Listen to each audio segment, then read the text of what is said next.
Karena di situ ada proses eksaminasi, ada proses tanya jawab di sana. Kita sama-sama tahulah bahwa proses di penyidikan kadang-kadang orang dalam kondisi tertekan, kondisi ketakutan, nggak didamping penasihat hukum, jawabnya iya-iya aja sesuai dengan keinginan penyidik. Nah, tapi di persidangan dia bebas. Di situ ada jaksa, ada pengacara, ada hakim bisa bertanya. Nah, jadi kalau saksi tidak dihadirkan di persidangan, hanya dibacakan, ini bahaya sekali. Bahaya sekali buat keadilan kita. Oleh karena itu, kami menolak tegas saksi yang dibacakan tanpa dihadirkan di persidangan, dan kami, oleh karena hakim tetap memutuskan untuk dibacakan, maka kami walk out, kami izin untuk keluar.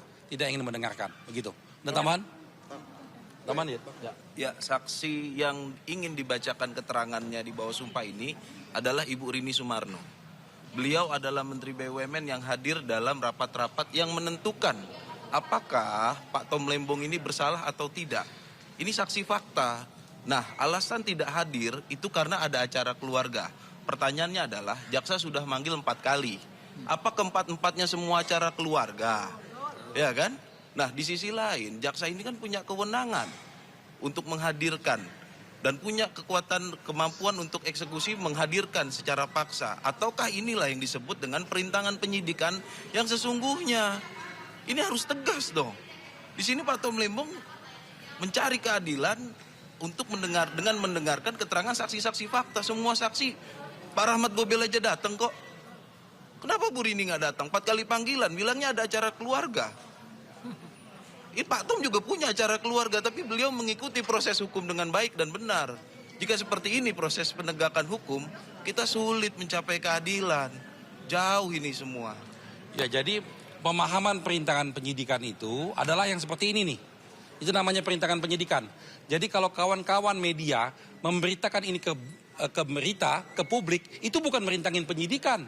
Salah besar bahwa ada opini-opini di media itu dikatakan perintangan penyidikan. Saya sampaikan itu kepada Direktur Penyidikan di Kejaksaan Agung. Itulah perintangan penyidikan.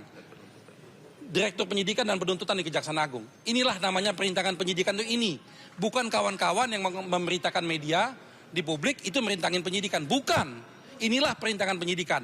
Saksi tidak hadir, tidak mau kooperatif, menghilangkan barang bukti. Itulah pemahaman perintangan penyidikan. Jadi jangan disalahartikan. Nah, sekarang upaya perintangan penyidikan didiamkan, malah disahkan. Yang bukan perintangan penyidikan malah diproses hukumnya. Ini negara kita semakin kacau. Negara kita semakin kacau. Bila ini terjadi dibacakan hari ini, apa tindakan? Kami sudah walk out. Kami tidak mau mendengarkan dan kami tidak mengakui apa yang disampaikan itu.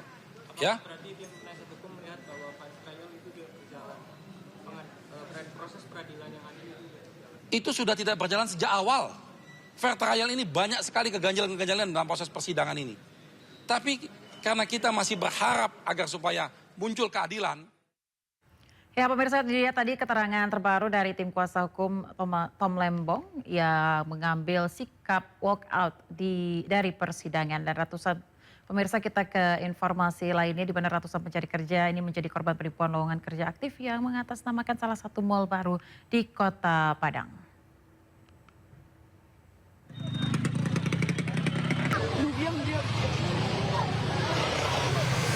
Merasa tertipu, ratusan pencari kerja mendatangi sebuah rumah milik pelaku di kawasan Pauh, Kota Padang. Korban meminta pertanggungjawaban pelaku penipuan yang berkedok rekrutmen tenaga kerja untuk ditempatkan sebuah pusat perbelanjaan yang belum lama dibuka untuk umum. Namun sampai di lokasi, rumah dalam keadaan kosong. Dengan penuh kemarahan, ratusan korban menuju Mapolresta Padang untuk melaporkan penipuan yang mereka alami.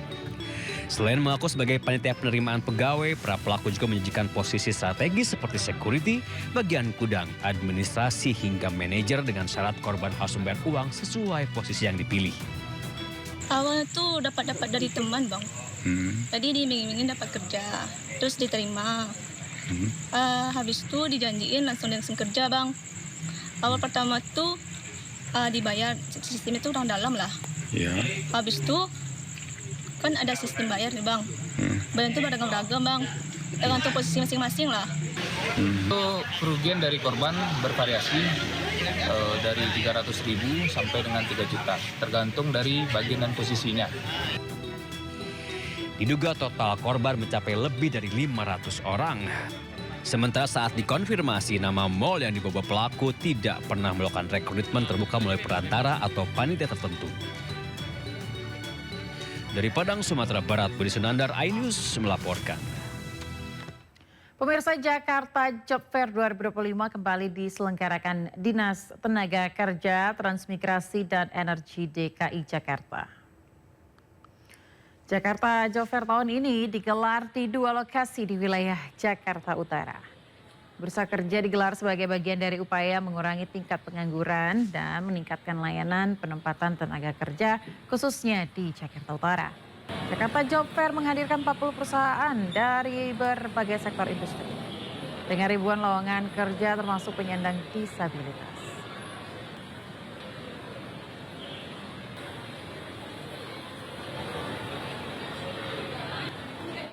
Ya pemirsa, seperti apa antusias warga memburu peluang pekerjaan baru khususnya di wilayah Jakarta Utara, sudah ada rekan Wenda Nura di Gelangan Remaja Koja, Jakarta Utara. Selamat siang Wenda, seberapa besar antusias para pencari kerja di sana? Halo, selamat siang Ayah dan juga pemirsa. Suasana pada siang hari ini di Gor Koja, tempat berlangsungnya Jakarta Job Fair, memang semakin siang semakin ramai karena memang untuk hari ini dibuka hingga pukul 3 sore hari nanti. Dan perlu kami informasikan bahwa pada hari ini Jakarta Job Fair berlangsung di 2 tempat sekaligus, yakni di Gedung Judo Kelapa Gading dan di Gor Koja, tempat kami melaporkan saat ini. Dan bisa dilihat Ayah dan juga pemirsa di layar televisi Anda, ini merupakan suasana terkini saat ini di Gor Koja, Jakarta Utara, dan bisa dilihat ini merupakan stand-stand perusahaan yang mana diburu oleh masyarakat yang tentunya mencari peluang pekerjaan baru. Dan Jakarta Job Fair ini dibuka pada pukul 10 pagi hari tadi, dan karena antusias masyarakat ini cukup tinggi, tadi pagi hari tadi sebelum Jakarta Job Fair-nya dibuka saja, ini masyarakat sudah mulai antri di depan Gor Koja Jakarta Utara ini. Dan perlu kami sampaikan juga Ayah dan juga pemirsa bahwa di Gor Koja ini ada sebanyak 20 perusahaan yang membuka tentunya ribuan lowongan pekerjaan. Jadi memang karena diselenggarakan di 2 lokasi sekaligus, jadi di tempat kami melaporkan di Gor Koja ini ada 20 perusahaan, dan ada juga di Gedung Judo Kelapa Gading ada 20 perusahaan juga yang tentunya sama-sama membuka ribuan lowongan pekerjaan. Namun ada yang menarik Ayah dan juga pemirsa, bahwa di Gedung Judo Kelapa Gading itu ada satu perusahaan yang menerima untuk penyandang disabilitas.